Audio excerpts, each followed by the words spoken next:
ensure that I never lacked a father in my house. And our father sauce is about the best that exists. I don't know where she gets it from, but she would order her father from, she lives in BGC. She will send her father to Ojodu. I'll just see the bike man. The bike man will say, I'm on my way. That's her father. I usually would treasure it, and I ensure that people don't share your father with me. She's an amazing, amazing person.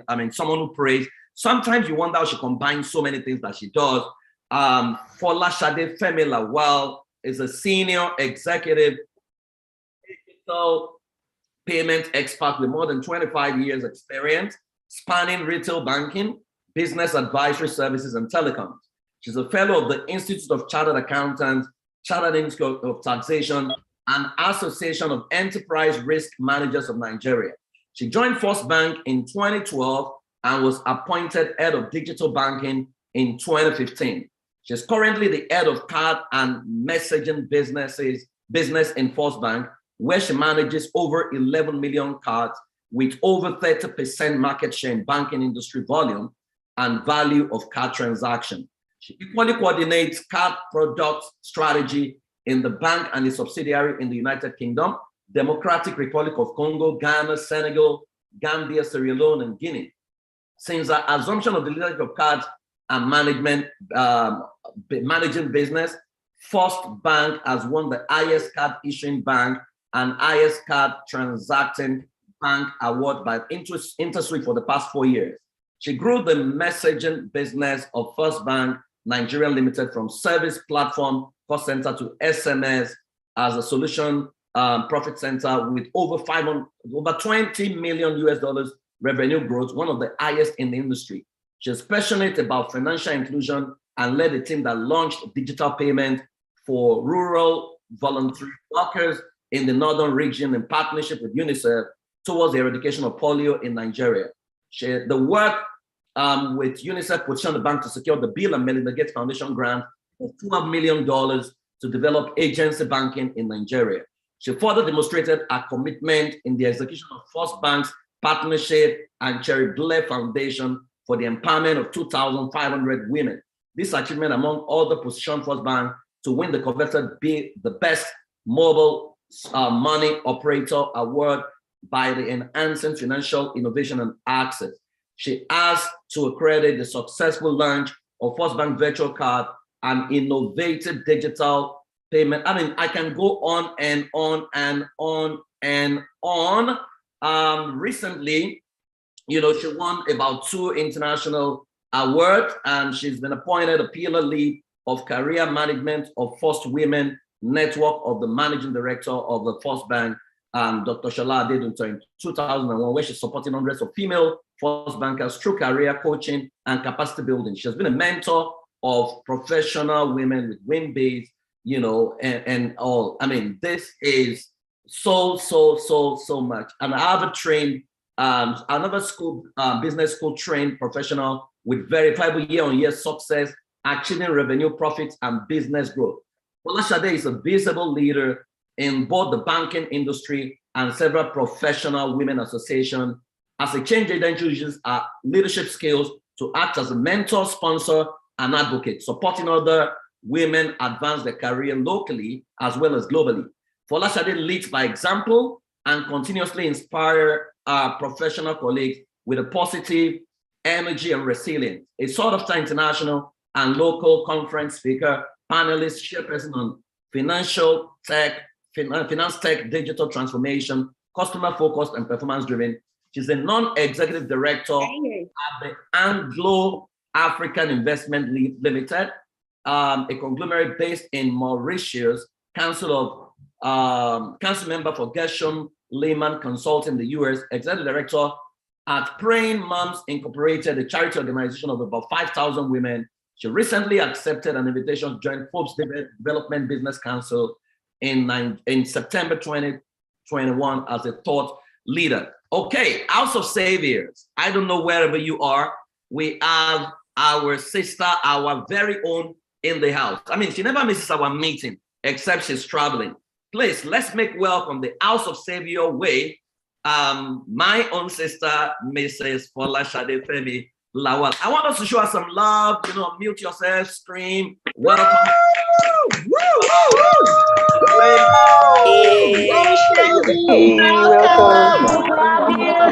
Wow. Welcome, ma'am. We love you. Welcome you. Welcome. Welcome. Thank you. Welcome, Wow. SSL. Good to have you here. Amen. People are so excited to have. Hallelujah. One thing about her is that she's such a silent achiever. If you see FFL and I talk and play, you would not know the position she occupies in First Bank, right? You would just think she's just one of those women out there, but she's not a noisemaker. She's so humble as it can get. If there's anybody who can go to war for me behind me, it's FFL. I love her so much, and it's such a great opportunity to have her in the house. Now, what we've decided to do to maximize her is to ask her to get into our world and to ask direct questions. So if you have a question as the session goes on, feel free to put your question in the chat box. We'll try as much as possible to maximize it within the time frame that we have, but I'm not going to be doing that. I have my boss in the house. I call her my boss, because she's Oga. Motolani Falabi is going to be engaging her through this session. But before I check out of here, FFL, thank you very much for all that you do. I welcome you to this platform. Thank you very much, my sister. Thank you, PF. That's amazing. That's mind-blowing. You have been mind-blowing, ma'am, and it's so good you have been, seriously. You're someone that I had looked up to for a very long time. I'm following you secretly, and I'm wondering how is she doing it? Being in the corporate space and doing everything that you're doing, and you're not the one making noise on the social media, but you're secretly doing all the things that you're doing. I super celebrate you, and thank you so much for accepting our invitation to be here this beautiful afternoon or beautiful morning, depending on where you're joining us from. Okay, so I'm going to go very fast, and everyone in the house, please, if you have your questions, please do not hesitate to put in the chat room. I'm going to attend to them, but I have questions for her right away. So congratulations again, Ma, on your Reasons Award.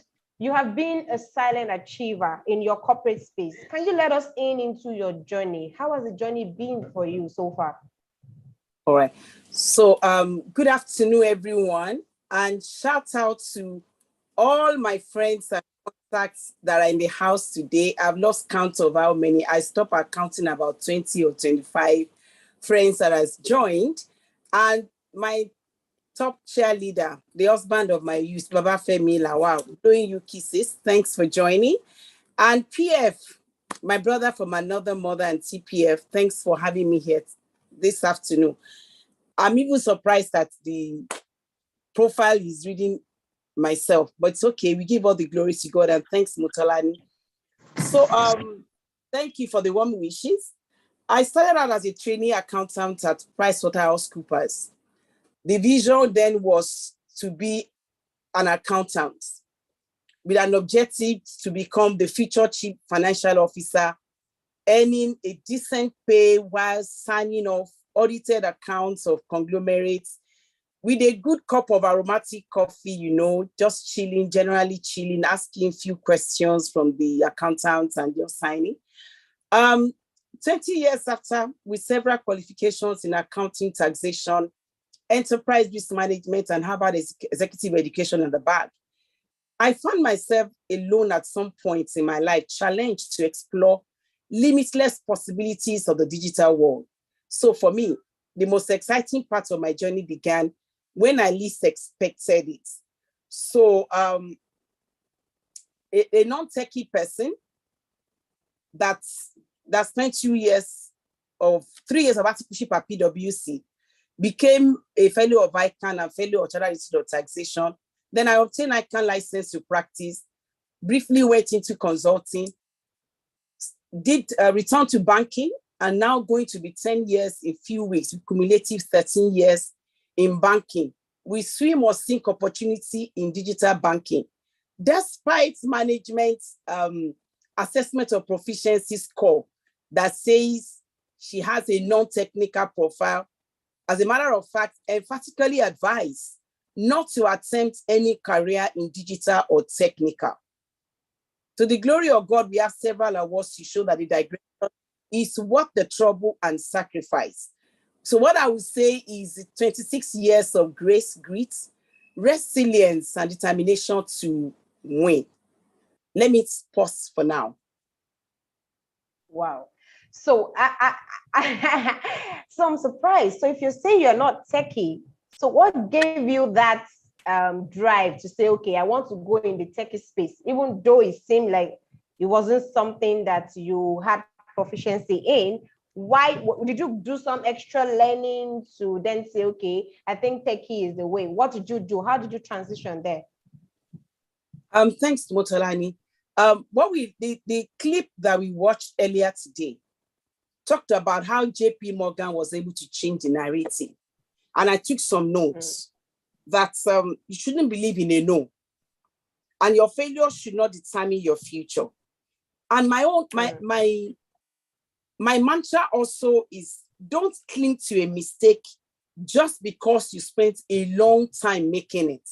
I wouldn't call being an accountant a mistake, but I've watched the way things pan out. So I come from a large family with a lot of medical doctors.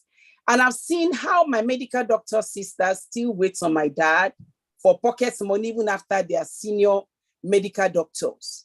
How they still have to use daddy's car to move around. And I told myself, that's not the kind of life I want to live. And then watching the trend, also for you to become relevant in your career, is to look at what's the future in the next 10 years. I realized accountant has a role to play, but digitization would have also affected them in either positive or negative way, depending on how you get ready. So I was able to switch my course at the University of Ife then. I came in with zoology, remember? And the joke then is, what's your cage number? Being a zoologist, I don't want to end up being asked what's your cage number.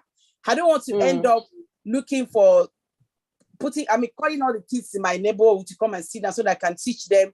Do you know the species name for lion or goat? I needed something more exciting. So I crossed over to accounting without the knowledge of my parents, because I realized I have an uncle that is an accountant, the fellow of ICANN, that is making very good money. And I asked myself, so I'd rather be comfortable, at least to live above the minimum poverty level, than to continuously come to the father of how many children, even in his old age, to still be giving me pocket money. So I made a switch to accounting. And then coming up upstream to PwC, I got lucky for my articleship to happen at a global company like PwC. And they're still in existence today, doing well. By the time I finished my articleship, I realized there's a lot that comes to life, that the boring accounting life of being a CFO, I'm not cut out for it. I'm too restless for it. My husband can attest to that. I'm too restless to just sit down and be signing off on an account. I want something more. So the opportunity came up and I asked for it. Don't wait for opportunities to come and meet you. Go out there. So an opportunity came up in my place of work and I'd say, okay, let me give it a shot. I was called upon, can you run digital banking? You know, the typical women will be like, oh, you look for all the 100 reasons why it's not possible. And I always have the MAP, Management Assessment of Proficiency report, year in, year out, over a period of 10 years, telling me, don't go near a digital or a technical opportunity. But I said, I threw all that away and I went for it. Yes, a lot of learning, a lot of studying. And then at that time when I took up the opportunity, my twin daughters were infants. So on weekends, thanks to a supportive husband, I would leave the house and go back to the office and study all weekend. There were days I'll finish reading and I feel my head is going to explode. And I asked myself, Shade, who sent you a message? Why not just be okay with being an accountant and be chasing business for the bank and just be okay? But you know, the restlessness in me is always asking for more. And today I look back, it is those seasons where I felt I have beaten more than I can chew. that has been working for me. The studying, sleepless nights, several hours of study. Let me also make you laugh. In the first few months that I was pushed into a situation of sink or swim with digital banking at First Bank in 2015, there were days when I'm done studying, I would have made several notes. On my way home, I would just go blank. I can't remember anything I've studied. And I'm like, yes, girl, you are in trouble. But today, it has paid off. It has indeed paid off. Thank you. Wow. Wow. So it wasn't just a switch for you, even though you knew that where you were at the moment, you wanted so much more. You were able to go the extra mile and put in the very work that is required for you to achieve that. Amazing. Amazing. I once read a book, yes, that talked about the fact that people who achieve success, they oftentimes do so much more than every other person. And that's what I can see here. Thank you so much, ma'am. So if you're in the house now and then you are thinking, I want so much more, then be willing to do so much more. She just mentioned that she had babies, but yet she didn't say, oh, I'm a nursing mother, I had babies, I can't do this. She wasn't excusing herself. Thank you so much for that, ma'am. So the next question I'm going to be asking is, once upon a time, the boardroom used to be all about the men in Nigeria, but now things are beginning to change. We now have women who are in boardrooms too. How did this change happen? How did we get here? Thank you. Mosalani, the world is increasingly becoming aware of the startling statistics that confirms that women are better managers in every field: business, politics, science, tech, and more. Women are breaking barriers in unprecedented numbers. Research, especially Harvard Business Review, shows that female CEOs frequently outpace their male counterparts in delivering profits. Female-led companies are more likely to prioritize ESG and social impact. Even so, we know that the glass ceiling still persists. Despite these strides, women striving for high-level success, especially those working in male-dominated fields like ours, we still face daunting challenges. And also, let's not forget, women are also the shining examples of vital and effective leadership. Especially look at the pandemic response during COVID. Countries with women head of state such as Denmark, Finland, Iceland, New Zealand, Germany, and Slovakia, to mention a few, they have been internationally recognized for their effectiveness or their response, in fact, swift response to the pandemic. These women leaders have demonstrated that they are proactive in responding to the threats of the virus, implementing social distancing restrictions early, while the male-dominated leaders were still, I mean, we know of a country, let's not mention it, where the president was in denial for several months with implication of loss of lives before harsh reality kicked in. Now, those women leaders sought expert advice to informed health strategies and unifying their country against all odds around a comprehensive response with transparent and compassionate communication. A recent Harvard Business Review actually showed that women leaders, they have an immeasurable impact on the bottom line. Start with venture capital firms that hired more female partners. They have shown increased profitability. And I'm just using myself as an example. I took over card and messaging in First Bank in the last 4.5 years. Today, we have recorded several milestones with awards to show for it. Why? Because a woman has intuition. We leverage that profitably for wherever we find ourselves to drive profitability. Also, then we also lead with the hearts.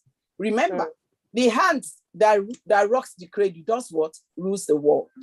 Let me pause. Beautiful. Men, you heard that. PFE says something, said men were in trouble. Oh. No, you men, you have not seen anything yet. No, the men will be okay. That's right. Men, you'll be okay. This is so beautiful. But then with this new change and women in the boardroom, for you as a person, have you had an experience where you had men who didn't quite agree with the fact that you were on the board? Or was there any time where you had issues being on the board and men were challenging your authority as a woman? And how were you able to manage that situation at the time, if there was any? Well, there will always be. My mantra is, your challenge should not define you. And there's not a lot to say. Let your results show. In all of the introduction, wonderful introduction that my brother PF did, the emphasis is silent achiever. Let your outcome make noise. We are quietly achieving results for our institution, mentoring other women, working with WIMBY and several professional bodies. And somehow, the 2 global awards came in the International Women Month, March. I don't know what women in Management Africa, I don't know what they do. Out of the blues, I was called upon. The same way the conglomerates in Mauritius, apparently they've been following me on LinkedIn for like 1 or 2 years. And when the founder reached out to me in the peak of COVID, I thought it's one of those fake inquiries, because you get loads of them. I just answered as normal as I would be. And the feedback was they were looking for women achievers to balance their board. And yours truly was identified. And that comes with its own perks. To see on a global board, they won't pay you in Naira, they're not paying you in hard currency. So for me, you don't get bothered about those. The bias will always exist. Trust me. Let's not kid ourselves. But let your results make noise. And we also recognize the fact that being a woman at the table, you always have to do twice as much as the men. It's okay, as long as you make the difference. Look at the new Supreme Court judge in America. Yeah. She's broken the bias. And I love her speech. It has taken over 232 years. And her comment is, at last, we made it. We must be guided by that. There will always be naysayers. There will always be mockers. There will always be those that discount your value. But that should not deter you. Let your achievements and your outcome tell the story and earn you the respect. And I always put in this note. If there is no space for you at the table, why not go and buy a whole house and create many tables? Beautiful one. Let your results show. Don't go there to the table and start arguing and say, no, I deserve to be here. Don't let your words do the talking. Let your results do the talking for you. Thank you so much, Ma. And you mentioned something that was going to take me to the next question. You talked about mentoring and all. So for you, this month in House of Savior, we're talking about mentoring. Can you share how mentoring has helped you on this journey? Who are the core mentors that you had, and how has mentoring helped you on your journey? Thanks, Motolani. For confidentiality reasons, I won't mention my mentors. I have a whole lot of them. Of course, on the family life coach, PF is one of my mentors, my family mentor, when it comes to the one that is that's not work or career. When it comes to family life, basic sexuality, all of what he has mentioned is what I do.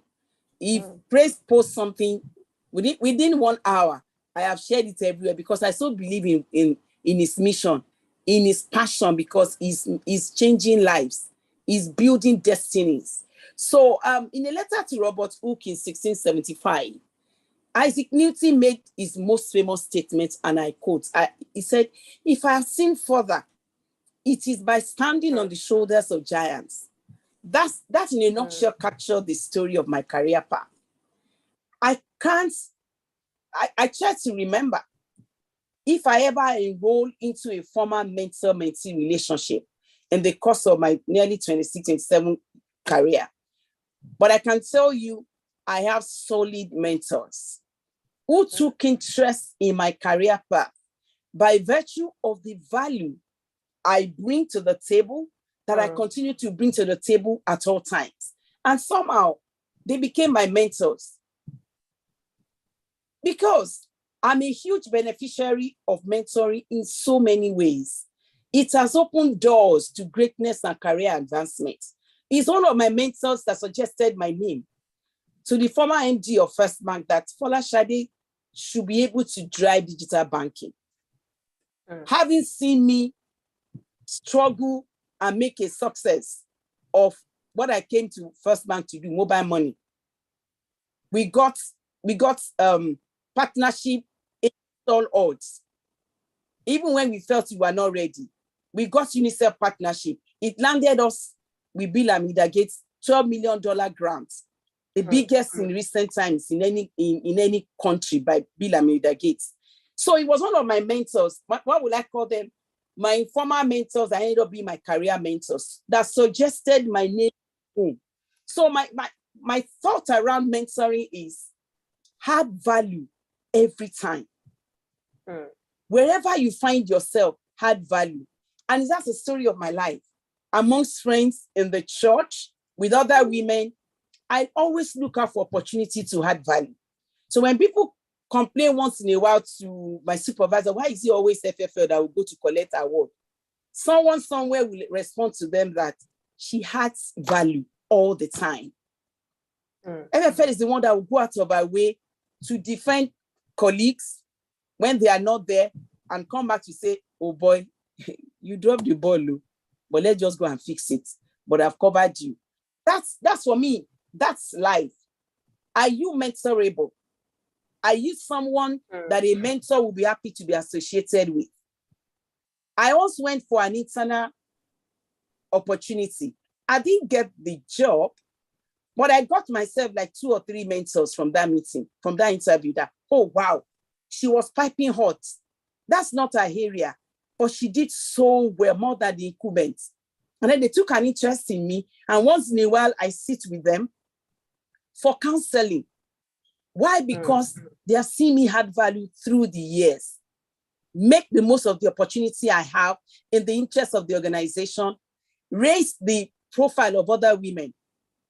And like they say, be that queen that will adjust the crown on the head of another queen.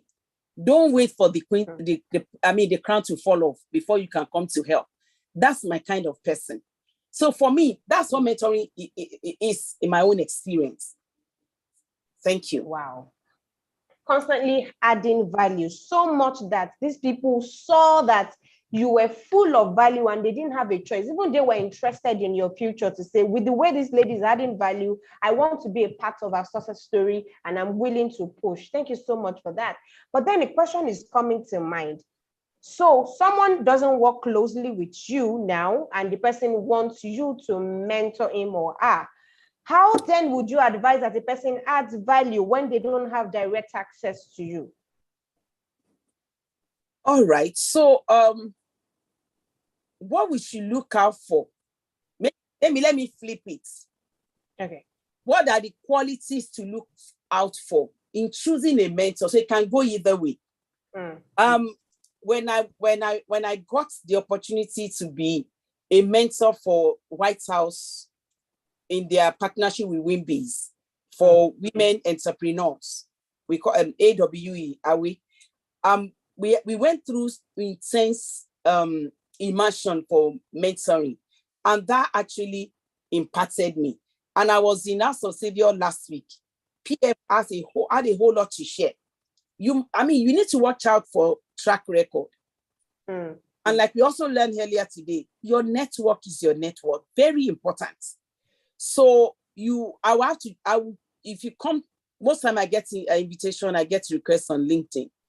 I will take a moment to go through your profile, look at your contacts.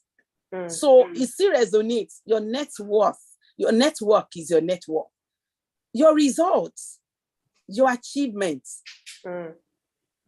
So yes, it's okay to be a startup. It's okay to just be starting out. But what exactly do you volunteer? And PF volunteers a lot. How many times I have dragged him to my children's school? And he will not collect anything. He will be there before the school opens, waiting for the security guard to come and open the school. Meanwhile, he's a guest too, waiting for the rest of us to gather. So those are things that attract one to a potential mentee. Are you adding value wherever you are? I had a session with one of my remote mentees yesterday.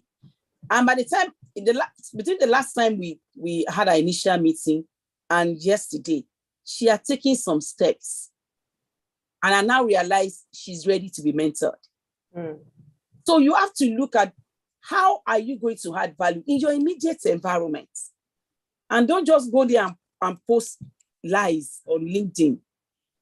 Just be real, be transparently honest, hone your career, make progress. Nobody wants to be associated with failure. True. Nobody wants to be associated with failure. Don't be a failure.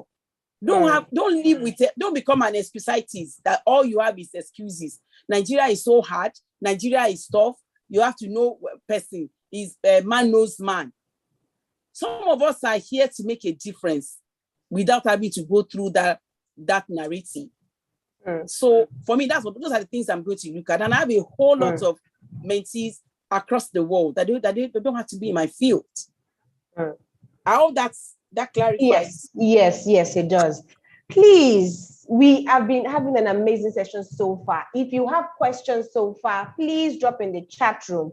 Drop your questions in the chat room. This has been super amazing for me personally. And that's going to take me to the next question. So this is Africa, this is Nigeria, where I've oftentimes had people say, oh, I'm trying to get knowledge from someone. I'm trying to get someone to mentor me, but it looks as if it's so difficult. People don't want to share their trade secrets. So what are the qualities to look out for in choosing a mentor in a place like Nigeria where people hardly want to share trade secrets? People will often feel, if I mentor her now, if I mentor him now, and I'm telling him how I got here, then he will now take over my space. How would you say we should handle this? What are the qualities we should look out for in choosing a mentor in a society like Nigeria where people really don't want to share their trade secrets? Thank you. I guess a proper understanding of what mentoring is will guide us in choosing who a mentor, who is qualified to be your mentor. PF shared a whole lot last week. And I also want to emphasize those one and also had my voice to the fact that please don't look for agony auntie or agony uncle. That you'll be pouring out your heart. See, my husband was so angry with me yesterday, ma. He said my soup was not soup. My husband is too aggressive in the other room. That is not what mentoring is all about. If you need a family mentor, a family counselor, or marriage, whatever, approach your church or come to PF. You can have a coaching and mentoring session. You can book for a session, a paid session that will change your life. So look for their track record. So that's what I said earlier. We can flip it. Look for their track record. Network, very important. And please, the personal life or private life of your would-be mentor is none of your business. If they have made a success of the aspects you want them to mentor you on, focus on that. Their results, their achievements, their readiness and willingness to impact others, especially the next generation. There are some achievers that have small minds. They are myopic in their thinking. We don't need such people. PF has always talked about his Pastor Adesta, Pastor Samade Yemi, an outstanding leader who is not afraid for others to take over. PF had mentioned his mentees that have taken some of his sessions. I have a whole lot of that. The brief stint with consulting, I had several training with Philly Consulting, where I get average of about ₦1 million per training. When I was getting back to work with First Bank, I handed over to one of my mentees, a man that is what he sought in his own right. He has taken over that relationship. And there are several of such webinars, seminars that I've introduced. In fact, there's one even going on now with ICANN, my professional association. I've pulled in quite a number of my techie colleagues. The one that is going to happen later this month, I can't make it. I have released them. Same with global opportunities. So there has to be people that are confident in them, some people that don't have that don't have psychological complex, people that don't have complexity about low complex. Say, yeah, that they will take over. No, you don't need such a person. Their personal success or failure, I repeat, is none of your business. Look for someone that's willing to commit time to mentoring, someone that's ready to build trusting relationships, someone that sees the potential in others, someone that displays empathy and patience, someone that is given to encouraging others, that is ready to challenge your assumptions and help mentees to be open, especially someone that sees the big picture. These are a few things that I think we should look out for in a mentor. Wow. Wow. Thank you so much, ma'am. So when we're able to look out for all of these things in the mentor that we want, what would you say is the best way for people to connect with a mentor, especially when this person is not really or easily accessible? What would you say is the best way from your experience that one can have access or reach out or connect to a mentor, especially when this mentor is not easily accessible? All right. So how a mentoring relationship succeed or fail is largely dependent on the mentee. Trust me. Mentoring relationship typically evolves through 4 phases. Number 1, building rapport, setting goals, learning, and closing out the relationship. Unfortunately, and well, a positive one, all my mentees in WIMBIs over a period of about 10 years, they don't leave me. I ended up walking them to the altar. I ended up praying them to have a relationship. My husband and I ended up being marriage sponsors for most of them. But that one is an unusual one because of my kind of passion. So I don't stop at just mentoring you professionally, career. I look at your private life. Because if your personal life is struggling, it will impact on your professional life. So for me, having laid that foundation, both mentees and mentors should thoughtfully, in my mind, consider what they would like to learn through the mentoring process. And it's always advisable to set formal goals for the mentoring experience, because what is not measured doesn't get done. True. If what we do is we meet every 30 minutes per week, and we can talk about the way that talk about Nigerian problem, and then we end it. This will help the relationship have purpose and focus, and will also lead to better outcomes for the mentoring experience. The mentee, as like I said, is responsible for driving the relationship. He or she sets the meetings, not your mentor. Your mentor is busy. Decides on the focus for each meeting, sends the agenda ahead of the meeting, and monitors its or her progress. Of course, the mentor also has a responsibility for making themselves available. Like that, my mentee, when she tried to reach me yesterday, I had my laptop open from morning till about 8 p.m. yesterday, even on a Saturday. What I advised her was, when I'm on my evening walk, you can call me. And that was what happened yesterday. So I did about 4,000 steps with her engaging me. And we had a good time. The mentor also has a responsibility to keep commitment to the mentee and to assist the mentee to understand self and environment by asking probing questions and advising. A mentor is not an enforcer. It's not Lord and Master. It's not a slave relationship.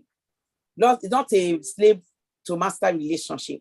It's to advise, to ask probing questions that can leading questions that will help your mentee to see things from a different angle in a profitable way. Thank you on that. Whoa. If you would agree with me that there is so much value going on here, please drop an emoji in the chat room. Let me know that you are still with us. I am getting so much value from here. I'm taking notes right now. If you're with us and you are getting so much value, please drop an emoji for me in the chat room. Fire. Thank you. Hot. Thank you. Thank you. Let's keep it coming.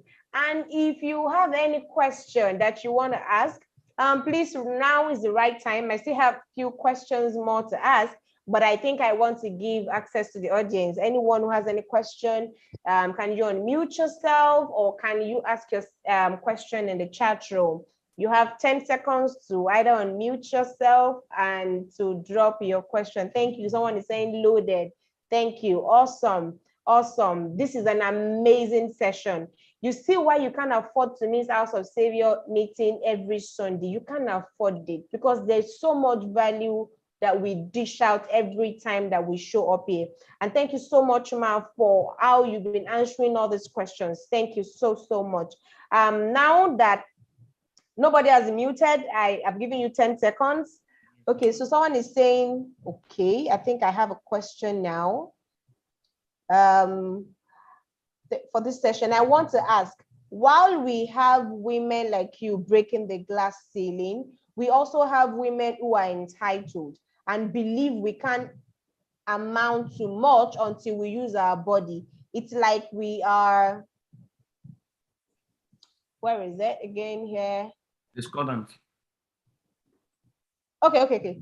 It's like we are discordant in our fight for equality. How do you think we can get a larger number of women, especially the younger ones, to understand there is more to us? You want me to take that? Yes, please, ma'am. Great. Entitlement mentality will only keep you down. Will only keep you struggling for recognition. Like I said earlier, allow your results to speak. But that does not mean you should also not blow your horns when you have achieved. But entitlement mentality based on what? Emptiness. If you're not bringing value, where is the entitlement mentality coming from? It's the same thing as victim mentality, that women, we are always struggling for recognition by the men. They don't like women to rise to the top. Those are old wife fables. Break the barrier, break the bias. The glass ceiling that we assume exists is most times in our minds. And I'll give you an example. The MD of First Bank, Dr. Adeshola Adedunton Kazeem, has always pushed the envelope for women, has always enhanced the profile of women in the bank. When an opportunity comes in, he encourages women to go for it, not to the detriment of the men. But because women, we have a tendency for us to lay back. If you ask, like Sheryl Sandberg will say, that famous Sheryl Sandberg book, Lean In. Everyone that I've come across to mentor or to encourage, if you're a woman, I always encourage them. Get that book. He always asks us, what will you do on the other side of fear? If you ask a woman, can you take up a responsibility? A woman will think of, even when she's 100% qualified, we have that imposter syndrome. Oh, what if I fail? What about if they discover that I actually am not as smart as I project to be? Meanwhile, apologies to the men in the house. A man that just know like 40% or 50% of it will say, oh, why not? I can, I'm up to it. And he goes for it and make a success of it or otherwise. Why will a woman be limited? We are limited by our thinking. If you have entitlement mentality, let it be based on facts, figures of your achievements, not not imagination, not a victim mentality. So please, let's cut out the red tape. If you have entitlement mentality and there's nothing to back it up, you are living in a fool's paradise, and you wake up one day to see that your cheese has moved. Whoa. That clarifies that question, please. Whoa, ladies, we've heard that. No entitlement mentality at all. So there is something that I've always heard as a young lady growing up, and even though that annoys me a lot of time, you would hear things like, to get to the top, you need to sleep your way up. It was one of the statements that I disliked so much. I didn't like to hear such statements. And this one will take me to the next question that says, how do you navigate the Nigerian terrain where people say nothing goes for nothing, especially when it comes to getting to the top? How do you handle those sexual advances in getting to the top? Thanks, Motolani. The reality is you can't wish it away. But be true to yourself. And don't be naive. It exists. If you can't stand for something, you will fall for anything. Be confident in your values and be resolute about holding on to it. It may be a longer journey, but trust me, you will get to your destination with the joy of realizing you have made it there untainted. As the scripture says, the son of perdition came, but found nothing in me. Luckily, I have worked with professional institutions such as First Bank, PricewaterhouseCoopers, where such is frowned at. In fact, we have company policies to serve as a deterrent to such. And one of my life's passion is to demonstrate with my career journey that the right method works at all times. Yes, it comes at a huge sacrifice. But at the end of the day, it is worth every kobo, every penny. To stand up for what you believe in, integrity and dignity. It is not by chance that I was appointed by the MD to lead a pillar for career management at the bank. I spent 5 years on a role before I got promoted. Forget the hype. Mr. Lawal can tell you how many nights I have thought of throwing in the towel. But thank God for a supporting structure. He's behind me like a pillar of Gibraltar. How many nights I've wept? Oh, yes. Oh, FFL is tough. But there are several nights of weeping. That why will I be passed over for promotion yet again? But I'm still standing. 9 and almost 10 years counting. And when the results come, when you get that promotion you desire, the God of the angels armies, the Almighty One up there, he has his own way of making up for it for you. He says, I will give back to you the years the canker worm and the caterpillar has eaten. That's the story of my life. And I've also had to wait 9 years for 2 promotions that has never happened in my career of 26 years. I'm a high flyer. I'm always rated top flyer, high potential. The highest I've had to wait until I find myself in my current job is 2 years for promotion. But then, it comes with a new experience when you have to be in the waiting room of destiny. In the course of that journey, I've learned a lot. I've been exposed to a lot. I have seen the other side of seamless career journey path. And while you are in the waiting room, what do you do? What does servants that are waiting on their master do? You serve. And that's what has gotten me all these awards. Serving while waiting. As they will say, waiting without wasting. That's what my journey has been.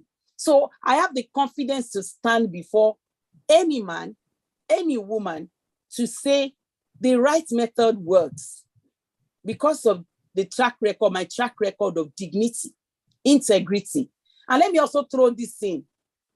I got married as a chartered accountant and as a virgin.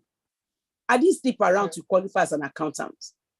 My husband made the roles fully intact.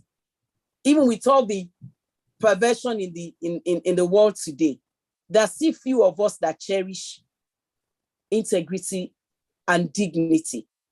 Thank you. Wow.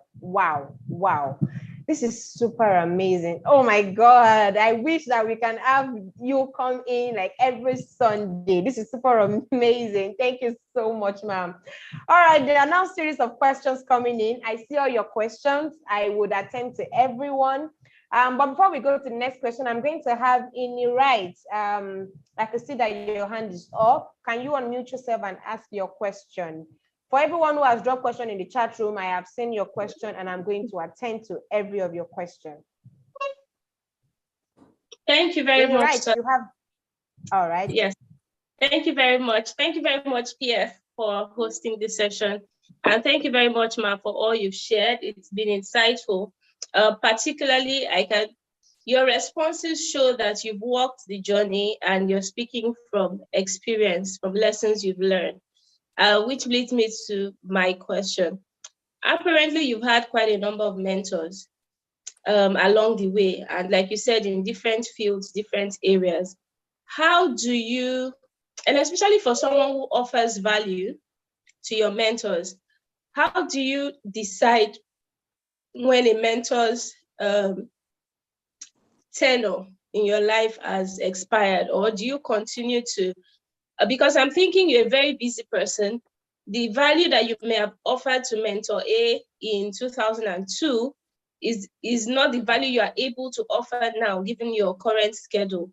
So how do you keep those relationships going, or do you let some drop off? How do you manage that? How do you manage being able to give value with the resources you have, which could be any kind of resource, and maintaining the relationship and still growing forward with your goals? Because apparently the mentorship is supposed to propel you and help you do more. Thank you very much.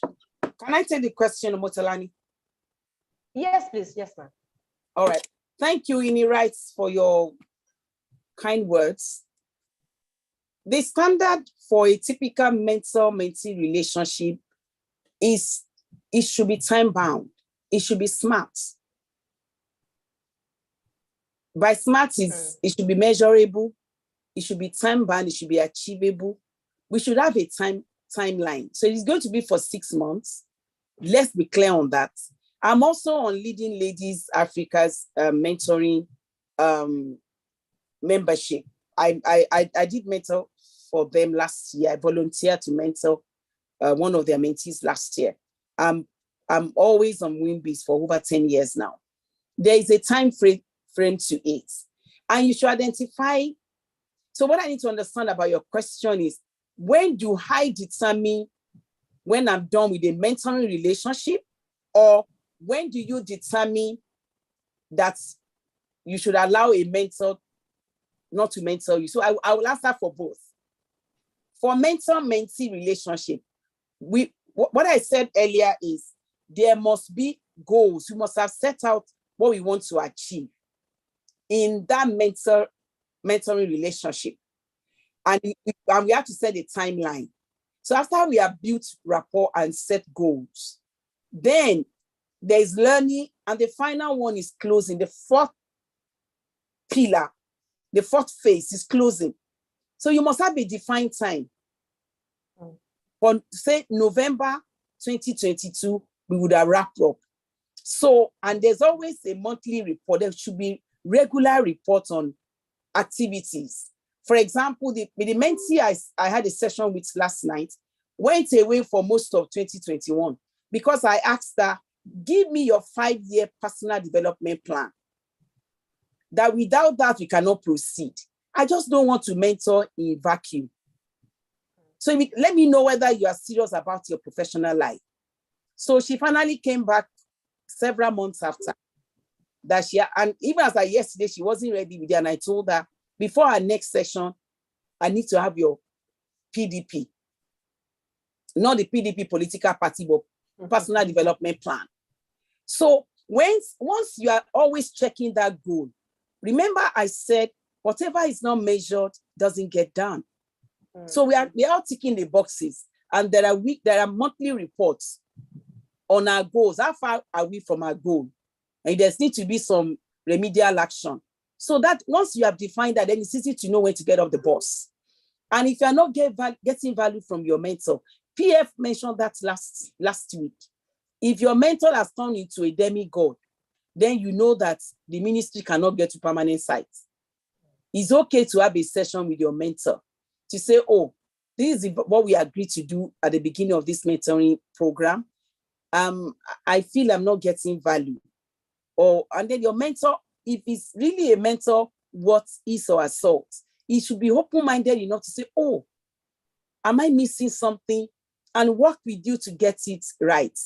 I have had to decline a mentoring relationship, a former mentoring relationship, when the mentee became my first mentor. I know the ultimate in mentor-mentee relationship is a reversal, and I've enjoyed that many times. But when your mentee now became Lord and Master, my mentee expects me to set up meetings. My mentee is telling me, hi, will you be available for me to meet with you next week? Then I knew the handshake has gone to the elbow. And I quietly wrote to the organization that, thank you for this opportunity. I will have to decline this relationship. Yes, the founder stepped in and we were able to, she learned her lesson and I still took her on. But I'm sure they've never had any mentor decline. There is no time to waste when there is so much to offer. So you must, if you're not getting value, please opt out nicely. And I always give this warning. Don't slam the door on a relationship because there may be need for you to reopen it in the future. I treasure my relationship. My supervisors, my bosses know that I am a beneficiary of relationship collateral in the course of my career. Somebody somewhere mentioned my name when I was not in the room, and I found myself in digital world. And I didn't fall their hands. I made a huge success of it at a huge sacrifice. But today, I'm reaping that benefit. I hope that answers your question in the right. Well, thank you so much. Okay. Thank you very much. Thank you. All right. I'm going to quickly go to the next question. This says that, please, Ma, how do you manage your busy schedule with your duty in the house as a woman? I was going to ask that too, so thank God somebody already asked that. Thank God for a powerful support structure. Please help me celebrate Mr. Femi Lawal, if he's still on. The husband of my youth of about 25 years. He's the wind. I'm celebrating him. Thank you. If you have a man that is not comfortable in his own skin, you will be a challenge when you have a restless professional woman like me. He's the one that does not mind when I have to go for board meetings, or I have to go back to work, or I have to leave.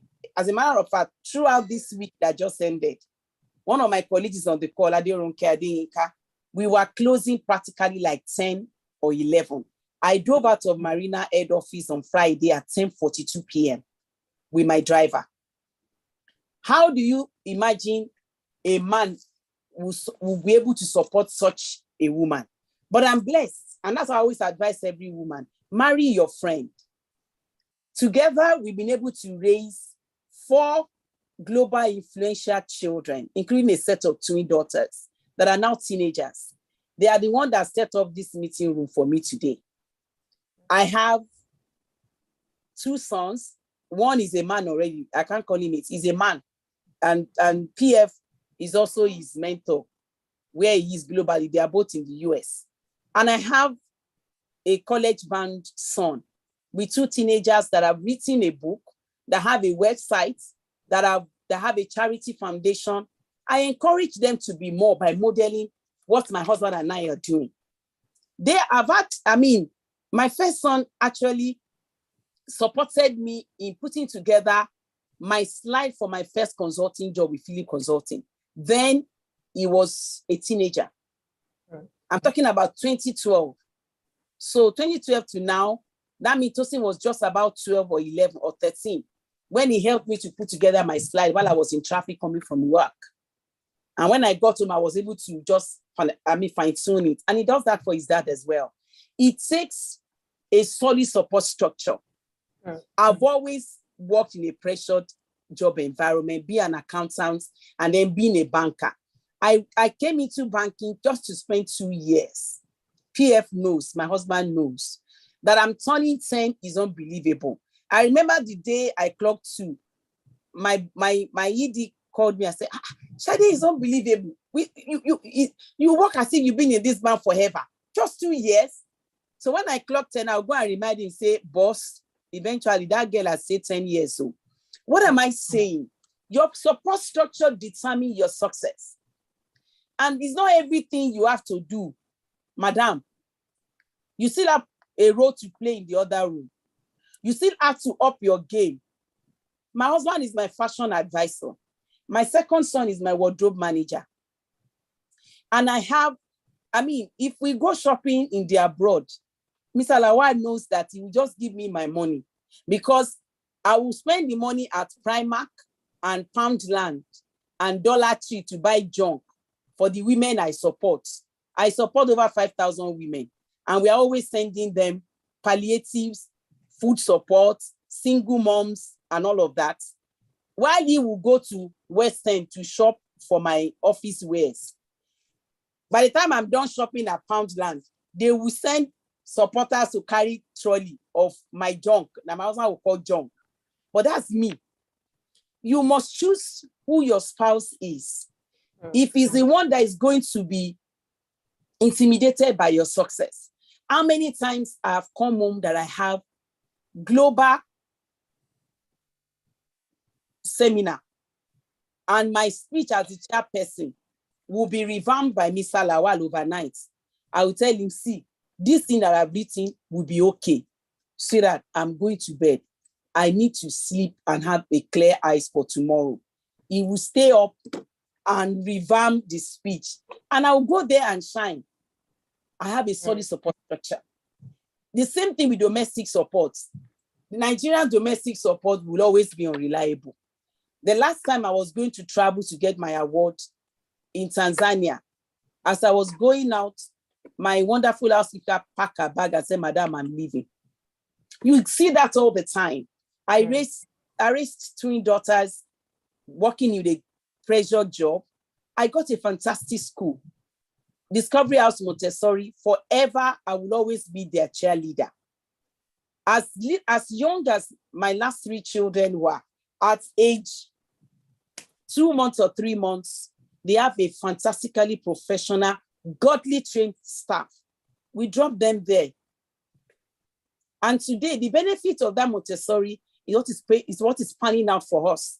My daughters are prolific writers. When you hear them speak, they don't speak the way I'm speaking. We don't know. I don't know where they got it from. Where they're American, but what am I saying? You also have to step up. And we don't send our children to boarding school, as some busy executives will do. Because I know that they will end up somewhere far, far away where Prince Rowe is. Good enough, we have a solid support structure in the abroad. But while they are here with us, we don't do boarding school. I don't believe in boarding school. I prefer my children to morph with me in my presence so that I can pick out what the issues will be as they grow up. So you will see me doing homework. Before Zoom was launched, we were using Skype. And sometimes if it is math that I cannot handle, we will tell them, call a brother. Their brother in the abroad will stay up and walk them through Skype. Incidentally, not planned, our children, they have a gap. The first is 9 years older than the last set. The second is 4 years older than this, and the twin. So they are walked the path. So what we tell them is, it's family support, call a brother.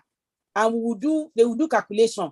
I have friends that I will call upon and say, this question, we cannot solve it. And to the glory of God, my second son is the head boy for Christian High School in VGC with a huge track record of being an outstanding sports person and brilliance. And I wonder, and research in Harvard Business School has also confirmed, children of very busy professional career people, they turn out well, surprisingly. Today, my friends that are housewives, they call on me to know what is happening in my children's school. Why? Because I have it all together. I have it listed up. Before I go to bed, while I would have written the things I need to do to make more money for First Bank, on the other side, I have personal. So who am I going to call upon? The famous father that PF talks about does not come from my kitchen. I identified who can make fantastic father, and you delegate what you know you cannot handle. Yes, I'm not ashamed to say there are days, weeks, I don't step into my kitchen. Still, Mr. Lawal gets sumptuous meals. That is the trade secret of a successful mother, because I have to perform in the other room and still be a professional high flyer and still be a result-oriented mother. In my children's school, yes, I will always drag PF to come and give them the basic sexuality and all the other things that needed to be done. Only recently, before he traveled, he was at Chrisland School, working with the parents.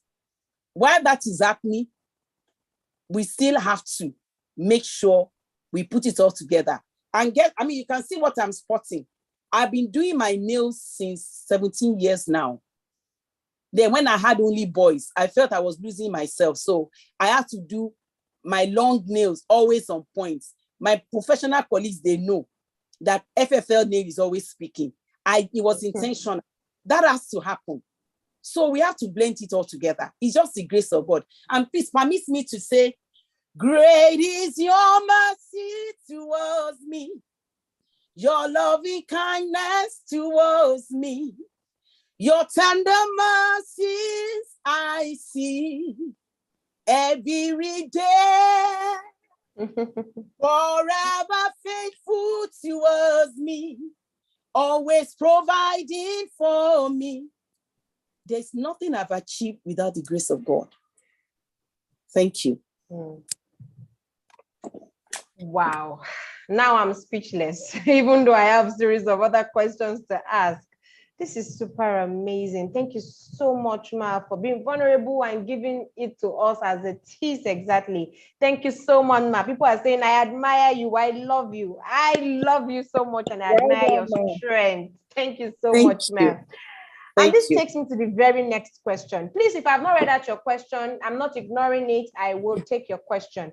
But I think that this question should go next after what you've just said to us.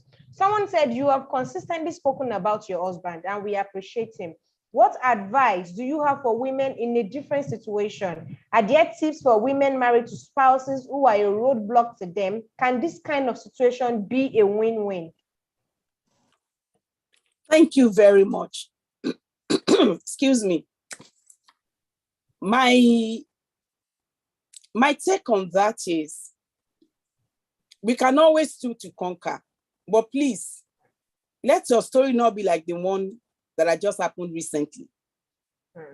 If it is becoming a verbal or a psychological abuse, please pack your bags and baggages and exit. I'm a believer. The other side of me is I'm a pastor when I'm a pastor in the Redeemed Christian Church of God, an ordained pastor. With that as it may, wow. When I wear the cap of a pastor, I will say pray. But please, these days now, we watch and pray. You pray with your two eyes opened. If it does not involve physical or verbal abuse or psychological abuse, then I will advise you stoop to conquer. Who is in your corner? Mr. Lawal knows that I'm a value-adding wife. I know I'm all in. And I mean, my father-in-law is an allergy. A week or 2 weeks before the fast began, this last fast, I was in Tanzania. I had made plans for my father-in-law, who is a widower. Year in, year out, I always get a housekeeper for him for that period to make sure daddy gets his, breaks his Ramadan fast without stress. Same thing with my mother, same thing with my dad. So you have to add value. So if your husband is threatened by your progress, pardon my French, is a small person in mind. But without being disrespectful, you also have to manage it. Mrs. Awoshika always tell us in those days when she was with us at First Bank, that marriage is an act. We have to learn to play the cards well. So what I mean is, you need to first of all seek professional counselor like PF, book a session with PF, because most times the challenge is also in the way we see things. Women, sometimes we get things because, and I always encourage every woman to read this book. Women are like pancakes. No, men are like pancakes. Women are like spaghetti. That book is so helpful. My husband got the book for me. It helps you to understand the way men think. They live their life in compartments. While a woman, everything is interconnected. The man that is not responding to you to support you for your professional advancement might be suffering from Man U defeat. That he has placed a bet that is losing money. That might also affect him in the other room. But for you, he's not responding. He's always like, so we always have to see things from a different perspective. And when that happens, I always advise, seek a counselor. And not necessarily from your church, because people get sentimental. Our late music minister, somebody somewhere must have encouraged her to stay on in that abusive marriage, that Jesus will come through. You know? So please, we have to see it from two sides of the same coin. Let's get if your husband is not going to follow you for counseling, go alone and see what you can do to improve. But please have a solid support structure. Shout out to my girlfriends. My friends are praying moms. That if things are going out of hand, I just drop a prayer point. CPF is there, Tosi prays for Owe. All of them. Motun Adebi, all of my sisters, Omobolanle Adekunle, I can't see the rest of them. We've got one another's back. It's important. Don't stay stuck up in your challenge. And that is why the predators, the abusive husbands get away with it, because what they do, they strip you of any support, where you can even seek counsel. They make you lose confidence in yourself. That should not be encouraged. So have a solid support structure in other women, not the one that will drag you down, the one you will tell your secret and they will go and tell your husband. No. Prayerfully seek supporting women, and there are loads and loads of them out there that can support you to navigate that challenge. And it's not every time Mr. Lawal has his own work to do. It's 100%, 110% always there, but there are times I even internalize my challenge and say, look, I just don't want to bother you, Sarah, but this is what I went through this last week. That's also being reasonable, not to drop everything. And then I have to make a conscious effort. I'm that kind of person.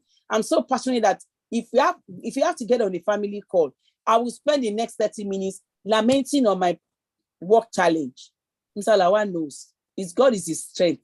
But I'm conscious. In recent times, I'm being conscious to say, okay, listen more. Ask him how his day went. Then you can now chip in towards it. Okay, so that I love you, but pray for me. Oh, I have this matter. You know, but it has not always been that. For over 20 years, it is my own now. First of all, loading me before any other thing. I won't advise that anymore. Thank you. Wow. So much wisdom in here. Look for support system. As in, please, if you need to unmute yourself and give her a clap, please do so. This is so much value. Thank you so much. No. This is super interesting and exciting. Wow. Okay, we're running out of time, but I still have more questions. So I'm not going to waste time, but I'm just going to go to the next question. This person is saying, I haven't spanned a stellar career for years. What's your advice to women starting career at midlife? How do they start? It's never late. Age is just a number. I didn't do my master's until I was approaching my 50th birthday. While others got opportunity to do their masters early on in life, the opportunity presented itself just before COVID, and I went all out for it.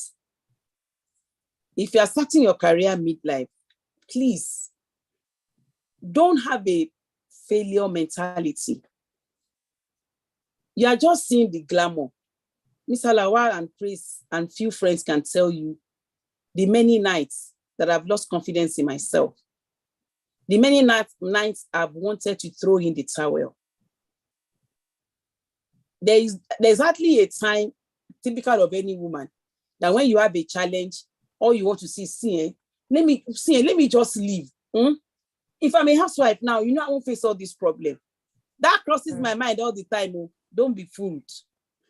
And whenever in fact, at the peak of COVID, the pressure at work was so intense that I consider resigning 100 times.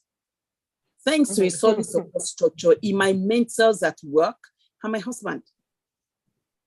And I think the man is also being smart. He said, you are too restless to be a housewife.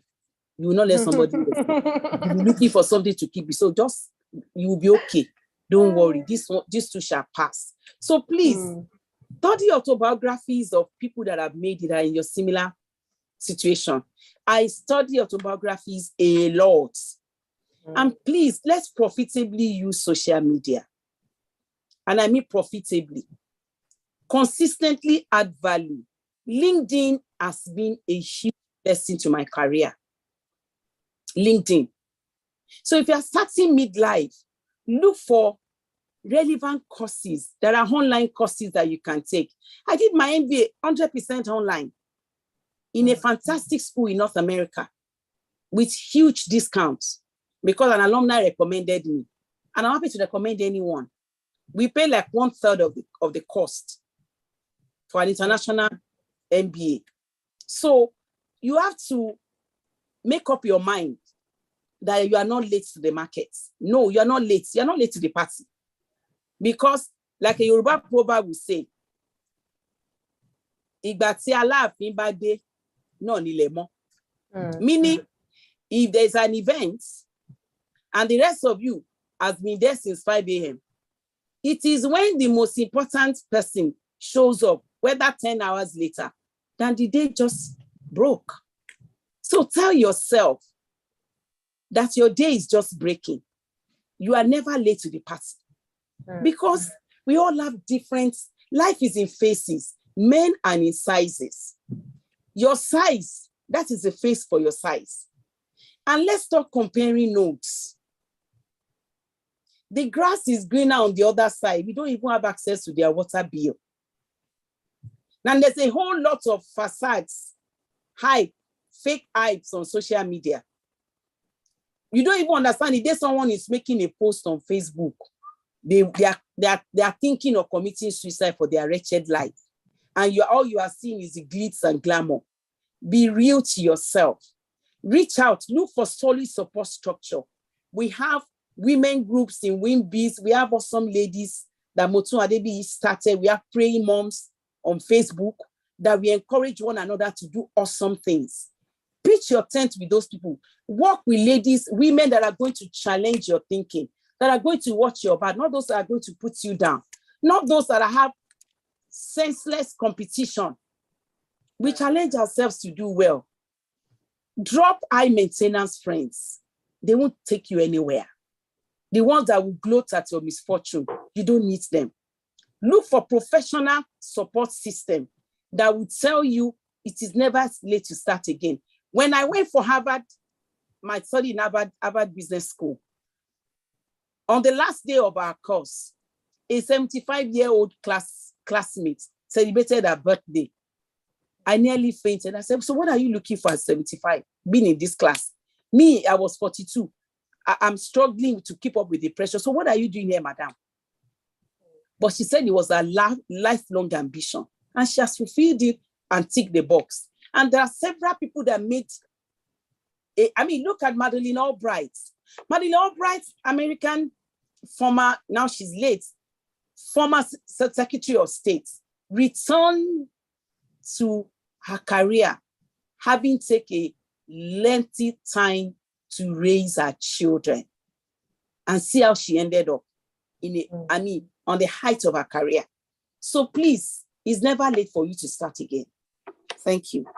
Wow. Thank you so much, Ma. Someone had dropped in the chat room how you have encouraged her to start a master's and PhD that she was going to drop. Awesome. It's awesome. me. Awesome. Thank you so much, ma'am. Okay, I'm going to go to the last question because we really need to wrap up now.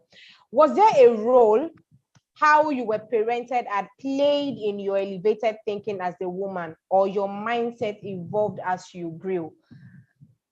Was it a parenting role? Let me take that question again. Was there a role how you were parented had to play in your elevated thinking as a woman, or your mindset evolved as you grew? Well, I was raised by a woman that does not take no for an answer. I was raised by an entrepreneurial woman and a father who has a large heart. A father who will challenge your thinking. My dad believes his children can challenge his thinking, and he deliberately sets up conversations, debates. So I've always been one that is ought to marshal my arguments by the way I was raised. My mom is not a professor. She's not a university graduate. However, I am sure if her mom had invested extrally on her, she would have been a high court judge. And some people would have seen that in my kind of life.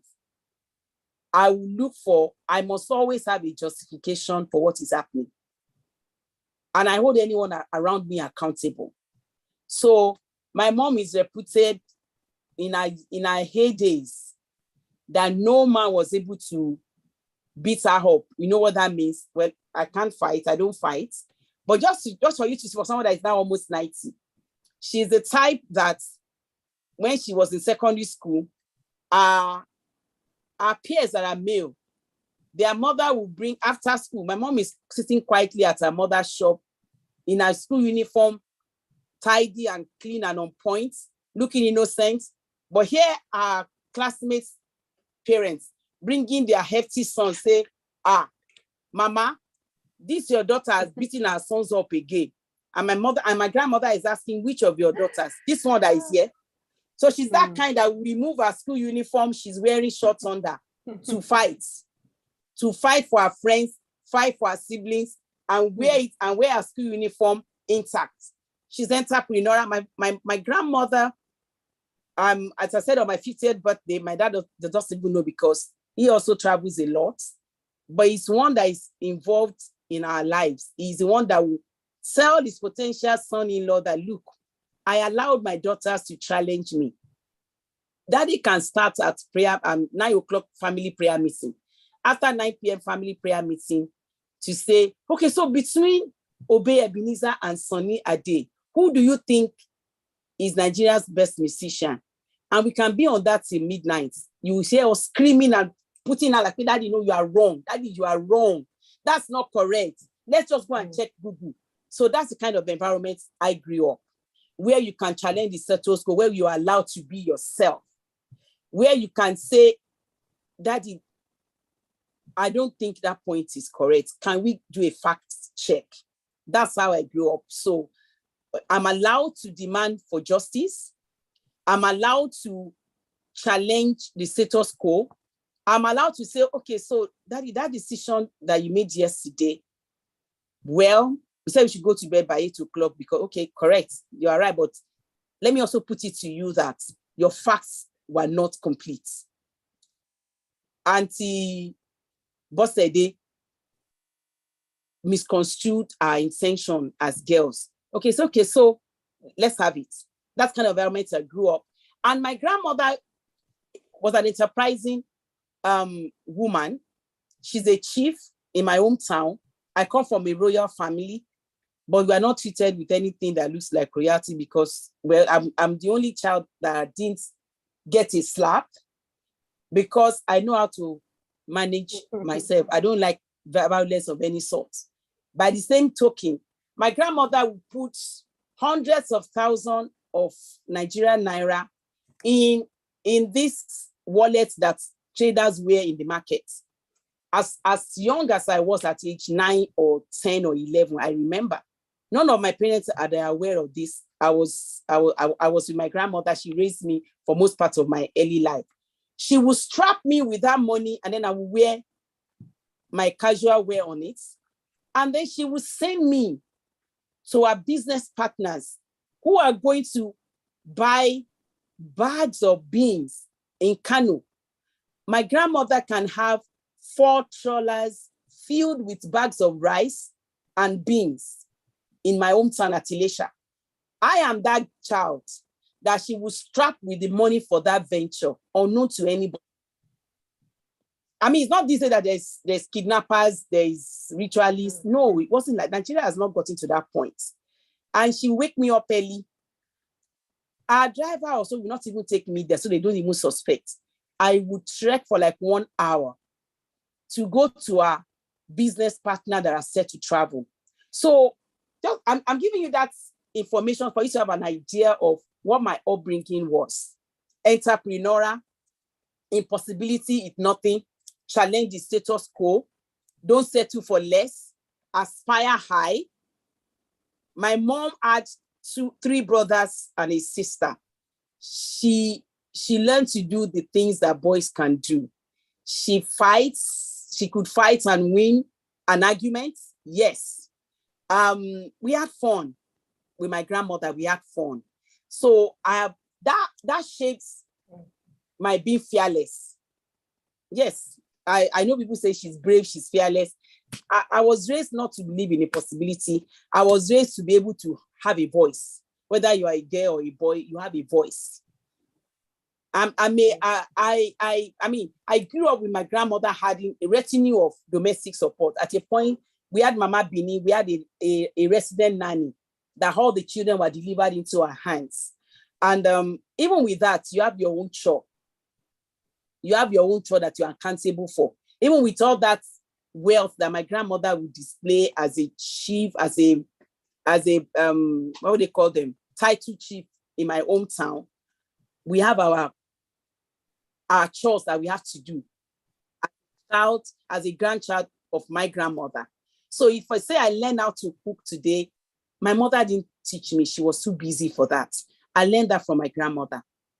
And my great-grandmother was a chain smoker. Some of my siblings, my brothers, took after her. My mother doesn't smoke. Oh, my mother smoked. My grandmother doesn't smoke at all. Godliness I learned from my parent, from my grandmother. So punctuality I picked from my grandmother. And I'll give you a funny scenario as we wrap up. One Easter like that, I was in my teenage years. It was announced in church. My grandmother was one of the Yaijo. I don't know how to define that. So, okay, the women leader in the church. And so it was announced that Galilee is on Monday at Easter service. The service is going to be at 10 o'clock. So we'll go and meet Jesus. Jesus will rise up in our. So to my young mind, wow. So we actually see Jesus rise up from the dead. My grandmother being the superbly punctual person that she's in her character, got me and 3 of my cousins, female cousins. We left home without eating. My grandmother ever didn't show up. Either we trekked or we took a taxi, I can't remember.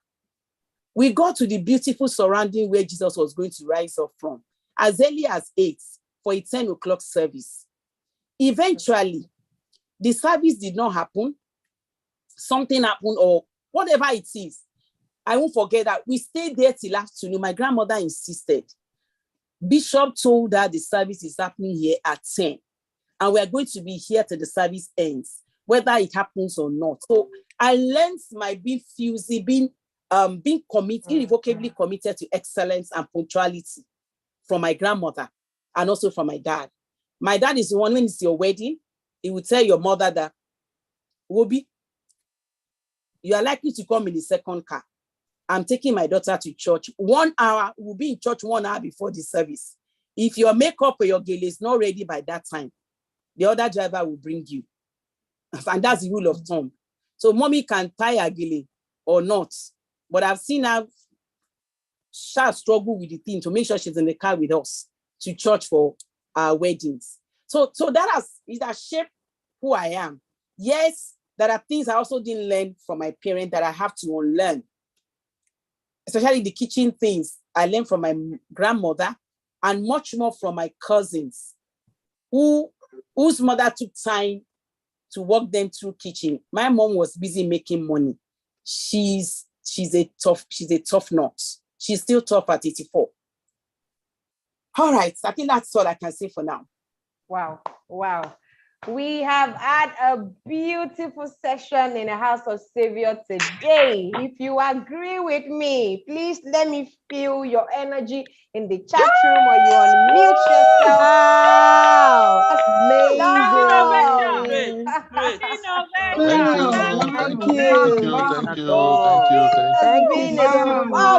Everyone. Wow, Yes, this is amazing. I can't you. believe that Thank you very much. we've been here for God 2 bless hours. Everyone. Thank you so much. Thank you so much for sharing from your experience. It's well appreciated. We honor you. We love you so much. Someone had asked in the chat room to say that, please, ma, what's your social media handle? We need to know so that we can follow you bumper to bumper. We need to know what's the social media handle, ma. Just my name. PF has my LinkedIn.